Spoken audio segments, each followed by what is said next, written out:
Good morning dear students. आज के इस वीडियो में हम chapter number 13 Mahatma Gandhi and the nationalist movement part number 3 पढ़ेंगे।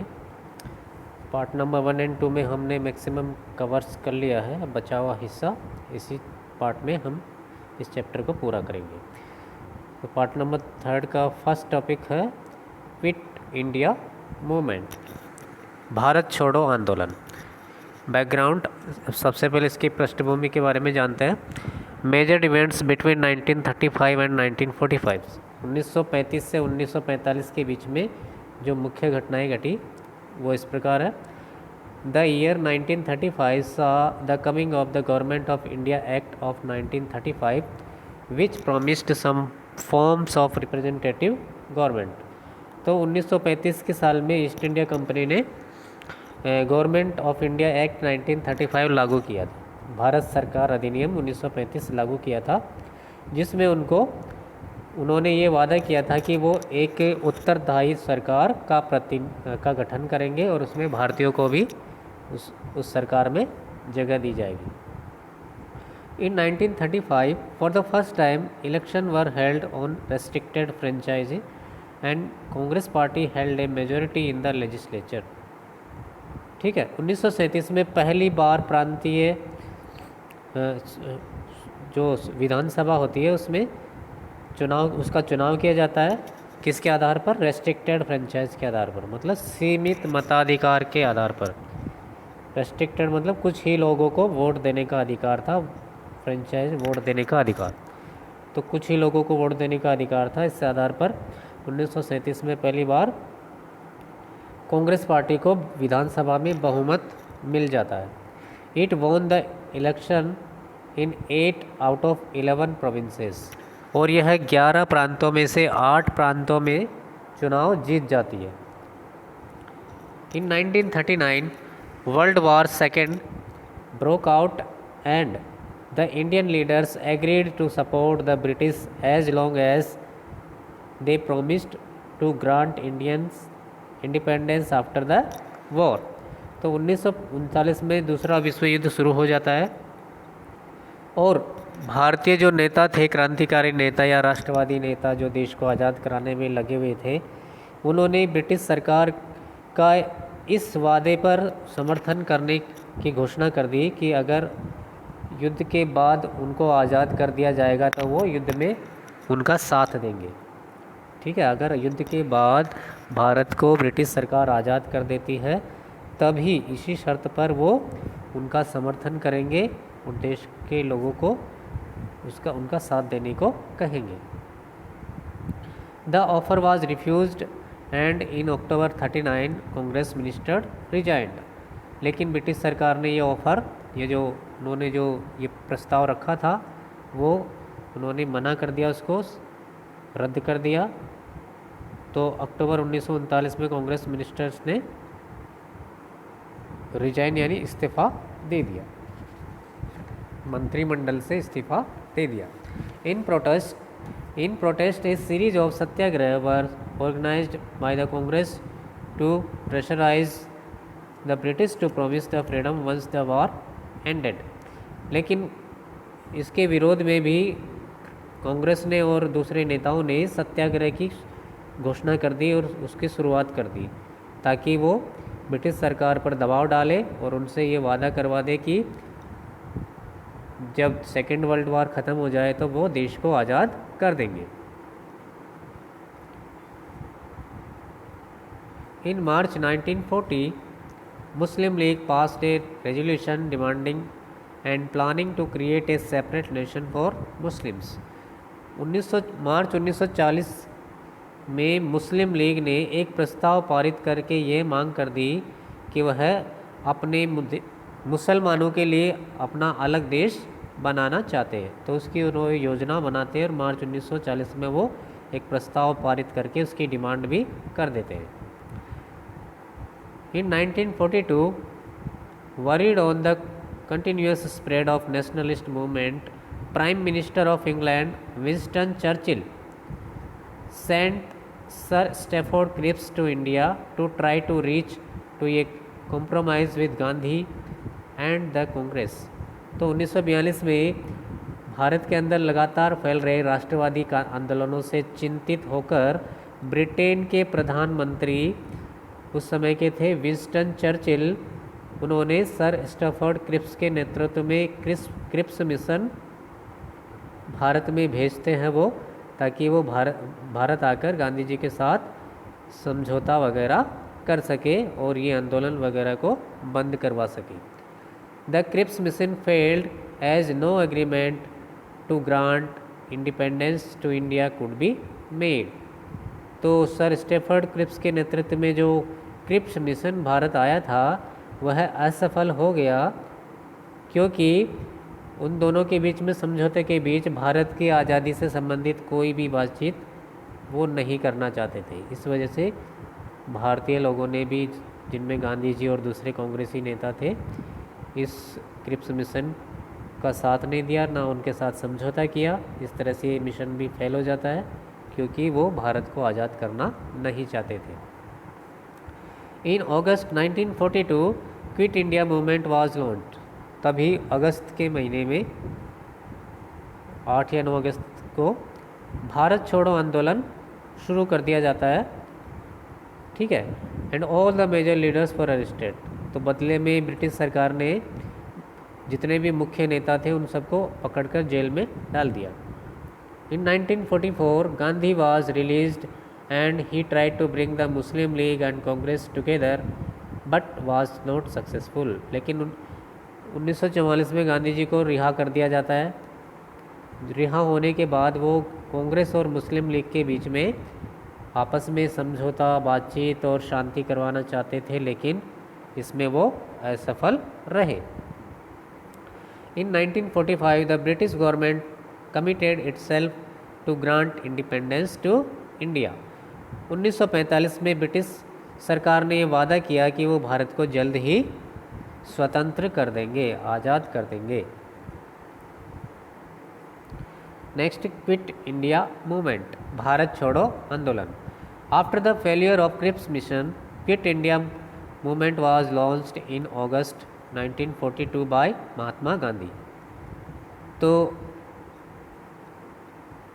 क्रिप्स मिशन जब 1942 में भारत आकर गांधी जी से समझौता करने की कोशिश करता है, लेकिन जब गांधी जी उनसे कहते हैं कि देश की आज़ादी के बिना हम आपसे कोई समझौता नहीं करेंगे, तो जब उन्होंने मना कर दिया तो ये समझौता रद्द हो जाता है और उसके बाद गांधी जी दोबारा भारत छोड़ो आंदोलन की शुरुआत कर देते हैं। तो क्रिप्स मिशन के असफल होने पर गांधी जी अंग्रेज़ों के खिलाफ भारत छोड़ो आंदोलन की शुरुआत करते हैं अगस्त 1942 में। It was the third major movement against the British rule, और यह उनका तीसरा सबसे बड़ा यह तीसरा मुख्य आंदोलन था उनका ब्रिटिश सरकार के खिलाफ। उससे पहले उन्होंने नॉन कोऑपरेशन मूवमेंट और सिविल डिसोबीडियंस मूवमेंट, जिसमें साल्ट मार्च वगैरह भी किया था उन्होंने, ये उनके दो मुख्य आंदोलन थे और ये तीसरा मुख्य और सबसे बड़ा आंदोलन था। Gandhi ji and other important leaders were arrested and jailed. Gandhi ji और उनके साथ दूसरे मुख्य कांग्रेस नेता गिरफ्तार कर लिए जाते हैं और उनको जेल में डाल दिया जाता है। The movement went into the hands of younger leaders. उसके बाद जो आंदोलन है कांग्रेस के युवा नेताओं के हाथों में आ जाता है। They organise strikes and acts of sabotage all over the countries. तो उन्होंने पूरे देश भर में हड़तालें की, हड़तालों का आयोजन करवाया, साथ ही पूरे देश भर में उन्होंने तोड़फोड़ वगैरह भी की। Particularly active in the underground resistance were socialist members of the Congress such as Jayaprakash Narayan. विशेष तौर पर जो भूमिगत प्रतिरोध करने वाले समाजवादी सदस्य थे कांग्रेस के, जैसे कि जयप्रकाश नारायण, ठीक है, जयप्रकाश नारायण जैसे लोगों ने भी भूमिगत रहते हुए अंग्रेज़ों का प्रतिरोध और विरोध करना शुरू कर दिया। Independent governments were proclaimed in several districts, और कई जिलों में स्वतंत्र सरकार की घोषणा कर दी और उनकी स्थापना की गई।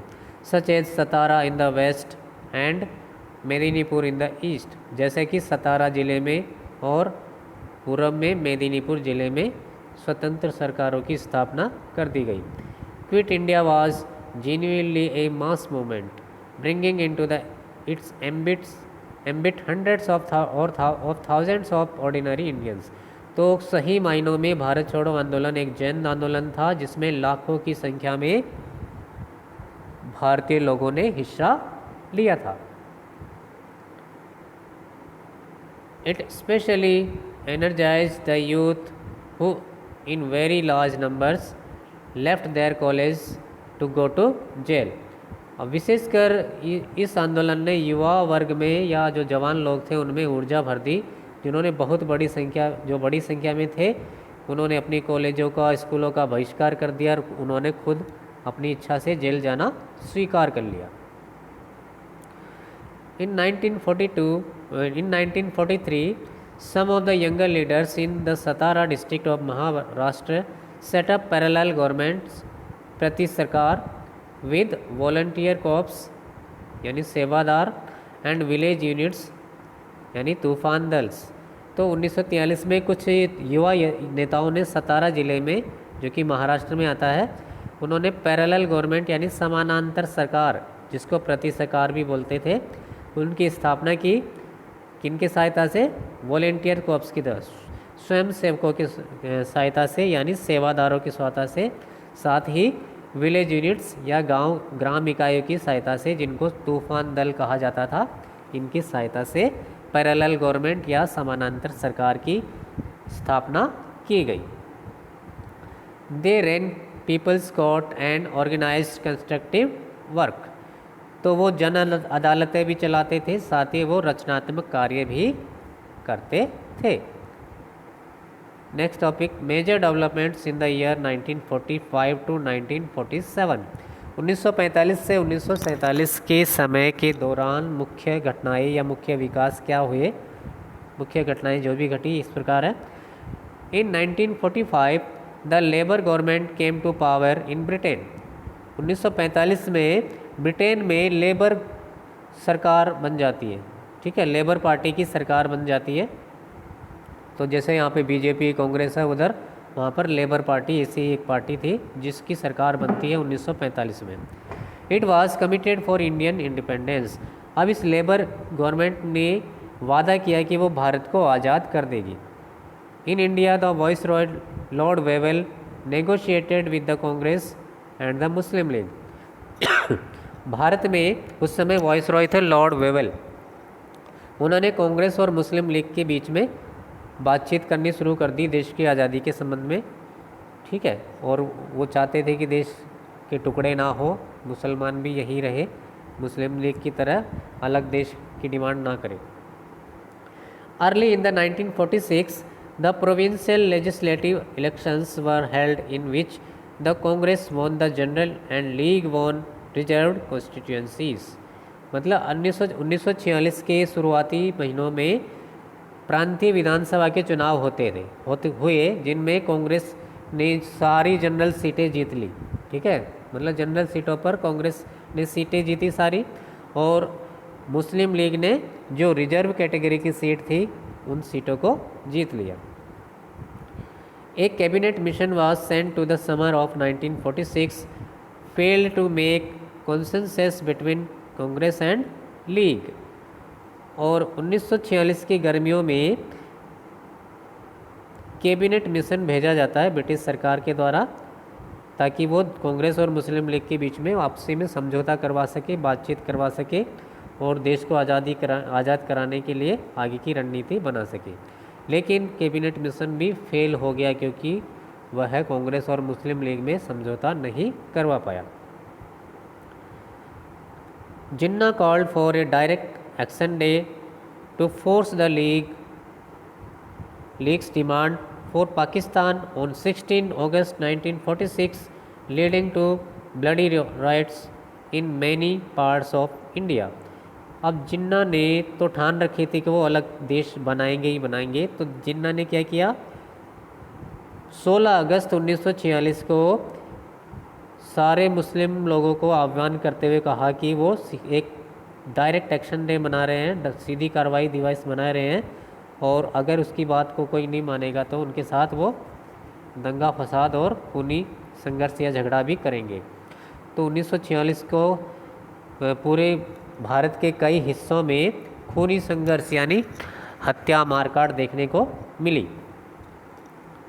16 अगस्त को उन्होंने डायरेक्ट एक्शन डे मनाया था 1946 में। In February 1947 Lord Mountbatten appointed as viceroy. अभी लॉर्ड वेबल चले जाते हैं। लॉर्ड वेबल के बाद फरवरी 1947 में लॉर्ड माउंटबेटन नए वाइसरॉय बनकर आते हैं। He too held inconclusive talks and he announce that India would be freed but also divided. वो केवल भारत को आज़ाद कराने के लिए आए थे, तो उन्होंने भी ये महसूस किया कि कांग्रेस और मुस्लिम लीग के बीच में समझौता असंभव है, ये हो ही नहीं सकता। तो उन्होंने घोषणा कर दी कि भारत को हम आज़ाद तो कर देंगे, लेकिन साथ ही इसके टुकड़े भी होंगे, इसका विभाजन भी ज़रूरी है, नहीं तो देश में कुछ नहीं बचेगा, सब लोग आपस में लड़कर मर जाएंगे। The formal transfer of power was fixed for 15 अगस्त। और भारत में औपचारिक सत्ता हस्तांतरण का जो समय निश्चित किया वो जो दिन निश्चित किया वो था 15 August 1947। Next, the last heroic days, अंतिम बहादुराना दिन। गांधी जी के अंतिम दिन के बारे में बात है। Mahatma Gandhi refuse to take part in the independence day celebration in Delhi on 15 August 1947। देखिए, जब देश आज़ाद हो गया 15 अगस्त 1947 को, तो गांधी जी ने स्वतंत्रता दिवस के किसी भी समारोह कार्यक्रम में हिस्सा लेने से मना कर दिया। ही वाज इन कलकत्ता, उस समय वो कलकत्ता में थे। He did not attend any function और hoist a flag in Calcutta either. तो कलकत्ता में थे, ना तो उन्होंने कोई स्वतंत्रता दिवस का समारोह अटेंड किया और ना ही उन्होंने कोई झंडा फहराया। ठीक है। The freedom he had struggled so long for had come an unacceptable price with a nation divided. देखिए, तो जो देश को आज़ादी मिली वो इतने लंबे समय तक उनके लंबे कड़े संघर्ष और जो उन्होंने अंग्रेज़ों के खिलाफ़ इतना संघर्ष किया और उसका परिणाम इतना ख़राब निकला कि देश के टुकड़े हो गए, तो उनको स्वीकार नहीं था। ठीक है, ऐसी आज़ादी उनको स्वीकार नहीं था कि देश के विभाजन के साथ जो आज़ादी मिल रही है उसे उनको बिल्कुल भी खुशी नहीं थी। Gandhi mark the day with a 24 hour fast. उस दिन गांधी जी ने 24 घंटे का व्रत रखा। Gandhi ji went around the hospital and religious camp giving consolation to distressed people. तो गांधी जी उस दिन 24 घंटे का व्रत रखते हैं और वो इधर उधर चक्कर काटते हैं हॉस्पिटल में और शरणार्थी कैंपों में, जहाँ पर लोग बहुत ज़्यादा पीड़ित थे ये दंगों की वजह से। जब देश आज़ाद हुआ तो दंगे हुए, उसमें बहुत सारे लोगों को अपनी जान से हाथ धोना पड़ा था और हज़ारों की संख्या में लोग घायल हो गए थे, हॉस्पिटल में पड़े थे और रिलीजियस कैंप में या शरणार्थी शिविरों में भर्ती थे। तो उनसे मिलते हैं, उनका हालचाल पूछते हैं और उन्हें सांत्वना देते हैं। Gandhi ji had fought a life long battle for a free and united India. वो देश को आज़ाद कराने में और अखंड भारत रखने में जीवन भर लड़ाई लड़ते रहे।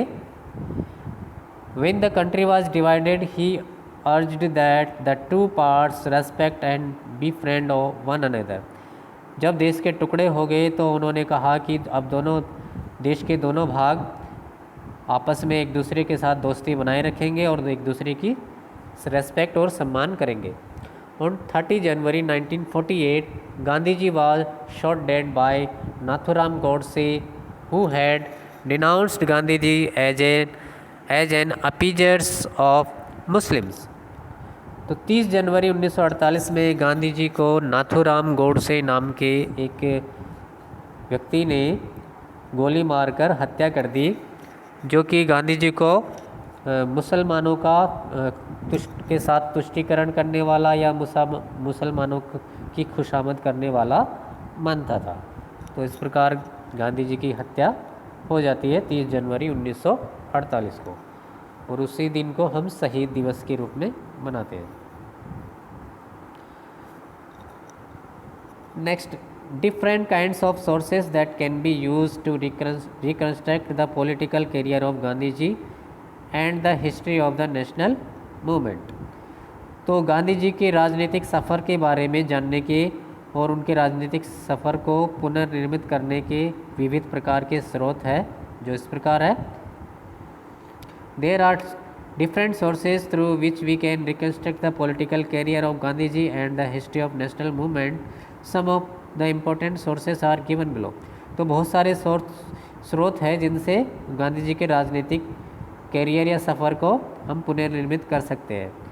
ठीक है, तो जो महत्वपूर्ण स्रोत है वो इस प्रकार है। सबसे पहले public voice and private scripts, मतलब लोगों के स्वर, लोग क्या कहते थे, लोगों की आवाज़, लोग सार्वजनिक स्वर बोल सकते हैं इसको। एंड निजी लेखन, प्राइवेट यानी निजी लेखन, कुछ लोग उनके बारे में लिखते भी थे, कुछ बोलते थे, उनसे पता पड़ता है। देखिए, one important source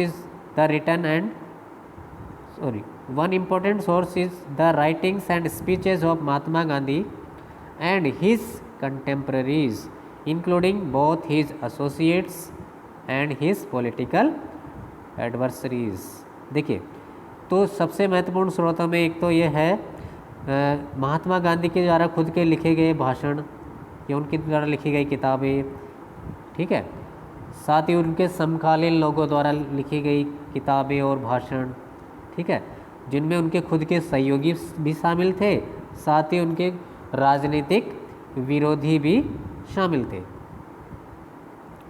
Out of those, a distinction is to be made which were for the public and which were not।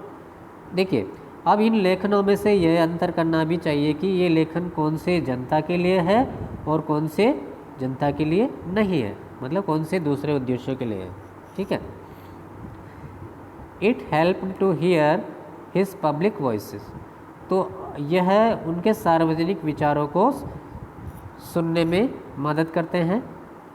Private letters gave a glimpse of his private thoughts. अब जो व्यक्तियों के लोगों के व्यक्तिगत पत्र होते हैं, उनसे भी उनके निजी विचारों का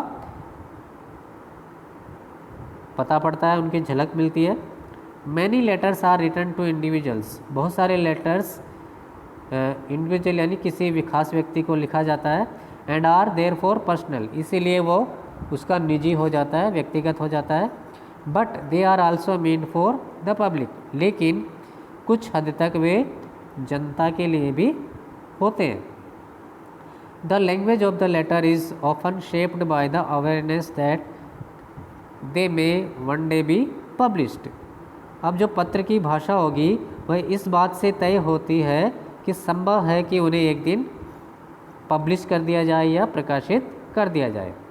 महात्मा Gandhi published letters written by others to him in his journal Harijan. उसी तरह महात्मा गांधी ने दूसरे लोगों द्वारा लिखे गए उनको जो पत्र मिले, उन पत्रों को उन्होंने अपनी पत्रिका यानी मैगजीन हरिजन में छपवाया था। ठीक है, दूसरे लोग जितने भी लोगों ने गांधी जी को पत्र लिखा, वो सारे पत्र उन्होंने इकट्ठे किए और अपने जो अपनी मैगजीन या जर्नल था, समाचार पत्र जो भी हरिजन नाम का था, वो उस हरिजन नाम के मैगजीन या जर्नल में छपवाया था। Nehru edited a collection of letters written to him and published as a bunch of old letters. अब नेहरू जी ने भी उनको लिखे गए पत्रों का संग्रह किया। ठीक है, साथ ही उन्होंने एक पत्रों का पुलिंदा के रूप में भी उन्हें छपवाया था।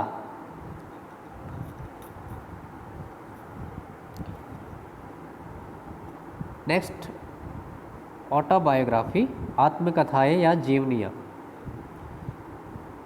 Autobiographies give us an accounts of past that is often rich in human detail.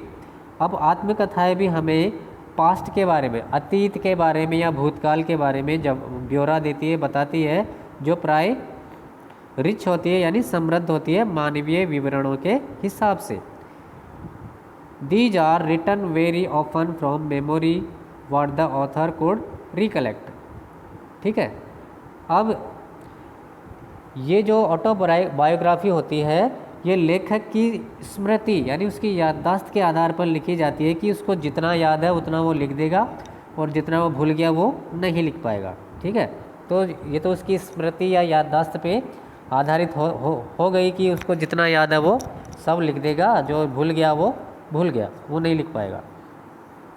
What he thought to write which was important for him but not for all।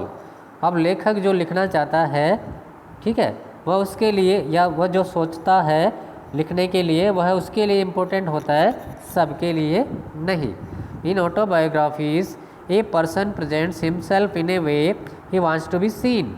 अब आत्मकथा में क्या होता है, हर व्यक्ति जिस तरह से अपने आप को प्रस्तुत करना चाहता है या लोगों के सामने दिखाना चाहता है वैसा वह उस किताब में, अपनी किताब में अपने बारे में लिख देता है।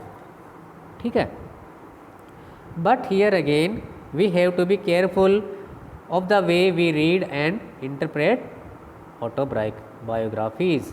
लेकिन हमें यहाँ फिर से यह सावधान होना चाहिए, रहना चाहिए कि जिस तरीके से हम पढ़ते हैं या उसकी व्याख्या करते हैं उसके बारे में भी हमें सावधानी से उसकी जानकारी रखनी चाहिए और उसको पढ़ना चाहिए। ठीक है, writing an autobiography is a way of framing A picture about one self.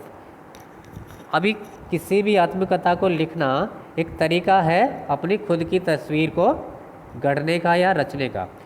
So in reading these accounts we have to try and see what the author does not tell us. We need to understand the reason for that silence, those willful or unwitting acts of forgetting। ठीक है, तो अब उन autobiography को या विवरणों को पढ़ते समय हमें ये कोशिश करना चाहिए कि लेखक हमें क्या बताना चाहता है और क्या नहीं बताना चाहता है, जिसे और क्या चीज़ नहीं बताना चाहता है जिसके लिए वह उसने चुप्पी साध रखी है या उसने लिखा नहीं है, उसके भी समझने की कोशिश करना चाहिए। ठीक है, तो उन इच्छित और अनिच्छित कार्यों, मतलब जो चीज़ उसको अच्छी नहीं लगती वो वह नहीं लिखेगा, जो अच्छी लगती है वो बढ़ा चढ़ा कर लिखेगा। तो इसको भी समझने की हमें ज़रूरत है। The personal reasons why he chosen to omit some facts and publish others. अब उसके कुछ व्यक्तिगत कारण भी हो सकते हैं कि उसने कुछ तथ्यों को क्यों प्रकाशित कर दिया और कुछ तथ्यों को क्यों छोड़ दिया, है ना। ये भी चीज़ें ऑटोबायोग्राफी में ध्यान योग्य है, करने योग्य है। तो ऑटोबायोग्राफी से भी हमें उनके जीवन के और पॉलिटिकल करियर के बारे में पता पड़ता है। नेक्स्ट है गवर्नमेंट रिकॉर्ड्स, पुलिस डायरीज। इसमें सरकारी दस्तावेज और सरकारी रिकॉर्ड्स के साथ ही पुलिस डायरिया भी शामिल होंगी। Another vital source is government records. दूसरा महत्वपूर्ण या अन्य महत्वपूर्ण जो स्रोत होगा वो होगा सरकारी record. For the colonial rulers kept close tabs on those they regarded as critical of the governments.